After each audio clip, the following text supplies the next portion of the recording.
আসসালামু আলাইকুম ওয়া রাহমাতুল্লাহি ওয়া বারাকাতুহু ওয়াসসালাতু ওয়াসসালামু আলা সাইয়্যিদিল আমবিয়াই ওয়াল মুরসালিন আলহামদুলিল্লাহ ওয়াসসালাতু ওয়াসসালামু আলা সাইয়্যিদিল আমবিয়াই ওয়াল মুরসালিন।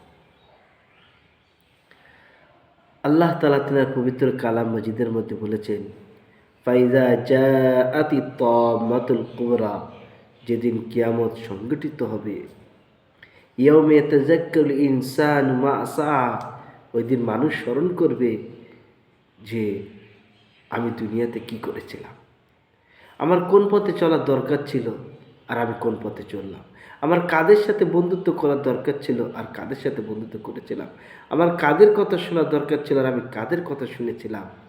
মানুষ মনে করবে তার প্রত্যেকটা আমলের বিষয়।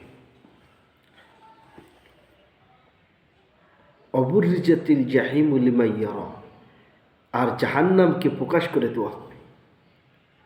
ফাম্মা মান তাগা, যারা সীমালঙ্ঘন করেছিল, শরিয়াতকে অস্বীকার করেছিল, শরিয়াত বিরোধীতে সীমালঙ্ঘন করেছিল, ওয়াসাল হায়াতা দুনিয়া, আর এসবের কারণ হচ্ছে যে দুনিয়াই হচ্ছে তাদের চাহিদা, দুনিয়াটাই তাদের উদ্দেশ্য ছিল, দুনিয়া হাসিল করাই তাদের উদ্দেশ্য ছিল, দুনিয়াটাই তাদের মেন টার্গেট ছিল। ফাইন্নাল জাহিমা হিয়াল মাওয়া, তাদের ঠিকানা হবে জাহান্নাম।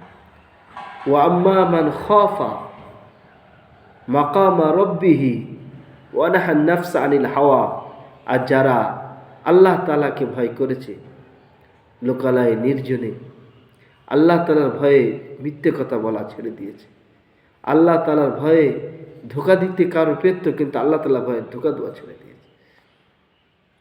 আল্লাহ তাআলাকে কোনো জায়গায় ভয় করেছে, জিনা করার সুযোগ পেয়েছে কিন্তু আল্লাহ তাআলা ভয়ে জিনা করবে, হারাম খাওয়ার সুযোগ পেয়েছে কিন্তু আল্লাহ তাআলা ভয়ে হারাম খায়নি, রিশওয়াত নেওয়ার সুযোগ পেয়েছে কিন্তু আল্লাহ তাআলা ভয়ে রিশওয়াত নেননি। ওয়া নাহা নাফসা আনিল হাওয়া, নিজের নফসকে কন্ট্রোল করেছে। ফাইনাল জান্নাত হিয়াল মাওয়া, জান্নাত হবে তাদের ঠিকানা। ওয়া নাহা নাফসা আনিল হাওয়া, যে নফস চাচ্ছে আয়াশি করতে, সে আয়াশি করেনি। নফস চাচ্ছে গান বাজনা শুনতে, কিন্তু করেনি।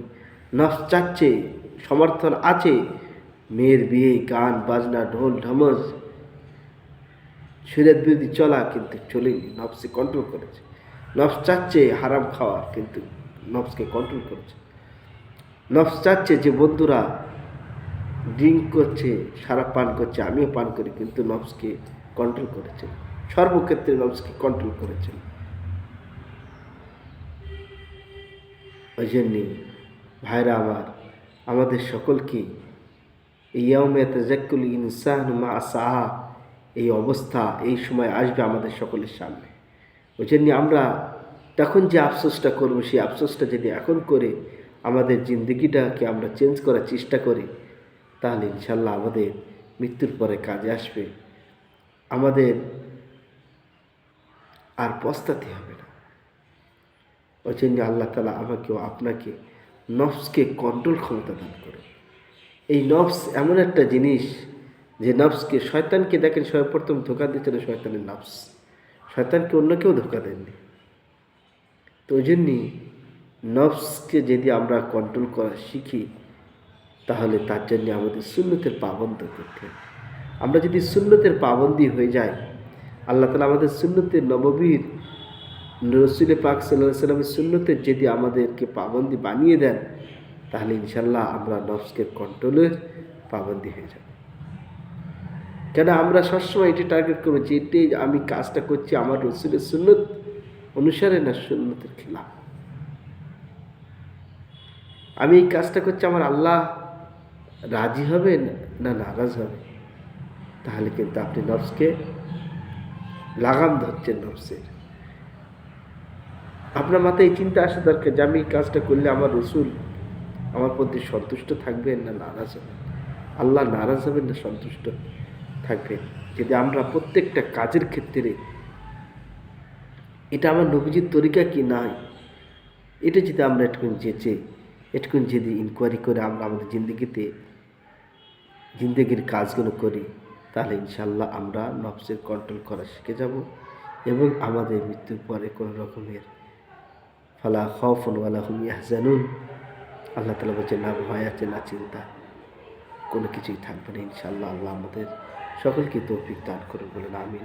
ভাইরা, ভিডিও আমরা নিজেরা শুনবো এবং অপরের কাছে পৌঁছাবো। আল্লাহ তাআলা আমাদের সকলকে তৌফিক দান করুন বলেন আমিন।